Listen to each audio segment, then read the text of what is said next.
जय हिंद दोस्तों। देश की बात उदय के साथ चैनल के 13वें एपिसोड में आपका स्वागत है। कृपया चैनल को सब्सक्राइब और शेयर अवश्य करें। मोदी की दिवंगत मां को भारत नाम के मुद्दे में घसीटना कांग्रेस को पड़ेगा बहुत महंगा। यही है आज का मुद्दा। 9 सितंबर को G20 के डिनर का गौरवशाली आयोजन हुआ, परंतु रात्रि भोज के निमंत्रण में प्रेसिडेंट ऑफ भारत लिखे जाने से डॉट गठबंधन बौखला गया।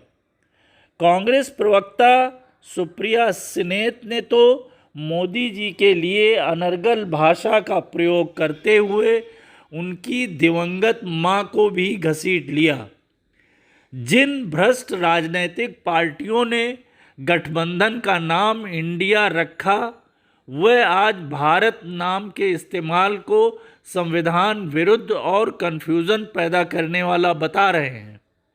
जैसे इंडिया है वैसे ही संविधान सम्मत नाम भारत भी है। भारत सरकार का ऐसा कोई आदेश या वक्तव्य नहीं है जिसमें देश का नाम बदलने की बात कही गई हो। इसके बावजूद डॉट पार्टियां आरोप लगा रही हैं कि देश का नाम बदला जा रहा है और इससे कन्फ्यूज़न की स्थिति पैदा हो जाएगी। अगर मान भी लो कि गुलामी के प्रतीक इंडिया नाम को बदल ही दिया जाएगा, तो भी राष्ट्रीय और अंतर्राष्ट्रीय स्तर पर कोई भी समस्या नहीं होगी। ये मोदी सरकार है जिसने कश्मीर की समस्या जैसे अनेक चुनौतियों को बखूबी हैंडल किया, जिसने अनेक असंभव कामों को संभव कर दिखाया। वो गौरव के प्रतीक भारत नाम को इतनी खूबसूरती के साथ देश में और पूरे विश्व में स्थापित कर देगी कि लोग देखते रह जाएंगे। भ्रष्ट गठबंधन का नाम इंडिया रखने वाली कुकर्मी पार्टियों ने हमेशा कन्फ्यूज़न की स्थिति बनाकर देश को ठगा है। इनको पता था कि इन जैसे कुछ धूर्तों को अगर छोड़ दें तो देश के 140 करोड़ लोग उन्हें गालियां ही निकालते हैं। इनमें सद्बुद्धि होती तो कुछ अच्छे काम करके अपने लिए जयकारा लगवाते। ठगों से ठगी ही हो सकती है, तो इन्होंने अपना नाम इंडिया रखकर गाली खाने से बचने की जुगत लगाई। इन भ्रष्ट पार्टियों और इनके भ्रष्ट गठबंधन का इतिहास ही ठगी का रहा है। आज़ादी की लड़ाई दूसरे लड़ते रहे, मगर नेहरू ने यह पता नहीं लगने दिया कि वह वास्तव में प्रधानमंत्री पद पाने के लिए अंग्रेज़ों की चमचागिरी कर रहे हैं। बदनीयती से नेहरू ने आज़ादी मिलने के बाद भी कांग्रेस पार्टी को नई लोकतांत्रिक व्यवस्था में बनाए रखकर देश को ठगा। मुझे बचपन की याद है कि देश में सभी कांग्रेसी ही होते थे। बड़े बूढ़े अन्य पार्टियों की बातों का बिना ध्यान दिए कहते थे कि कांग्रेस आज़ादी की पार्टी है, हम तो उसे ही वोट करेंगे। नेहरू वंशजों ने इस तरह दशकों तक भोले भाले भारतीयों के सेंटिमेंट से खिलवाड़ किया।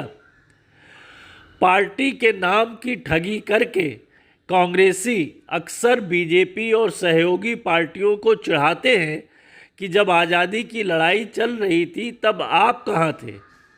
क्या बीजेपी सहयोगी दल हम जैसे करोड़ों बीजेपी माइंडसेट के लोगों के दादा परदादाओं ने तत्कालीन कांग्रेस पार्टी के साथ आज़ादी की लड़ाई में भाग नहीं लिया था? आज कांग्रेस के कुकर्मों की वजह से हमें अपने दादा परदादा के कांग्रेस से जुड़ाव को बोलने में शर्म आती है, क्योंकि इन लोगों ने आज़ादी वाली कांग्रेस पार्टी को हाईजैक कर लिया है।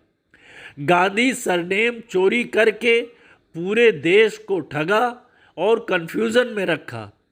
पूरा देश कन्फ्यूजन में है कि ये लोग क्या हैं, ये मुसलमान हैं, क्रिश्चियन हैं, हिंदू हैं या एथीस्ट हैं। प्रियंका कहती हैं हम कर्मकांडी पंडित हैं, हम तो लहसुन प्याज कुछ नहीं खाते हैं, और अगले ही दिन लालू राहुल का पकाया हुआ मांस गपागप खाती हैं। वास्तव में सबसे बड़ा कन्फ्यूज़न ये है कि सजा याफ्ता लालू और कन्विक्टेड राहुल अब और कितने बड़े भ्रष्टाचार का मटन पका रहे हैं। भ्रष्टाचार के मामले में बेल पर बाहर घूम रहे राहुल विदेशी ताकतों के इशारे पर अडानी का कीचड़ उछालते हैं, चीन से समझौते का मसौदा नहीं बताते हैं। भारत तोड़ो वालों के साथ भारत जोड़ो की यात्रा करने वाले राहुल यात्रा की वर्षगांठ पर बहुसंख्यक शांतिप्रिय सनातन धर्म को समाप्त करने का अभियान छेड़ते हैं। ये सब बातें वास्तव में बड़े कन्फ्यूज़न वाली बातें हैं।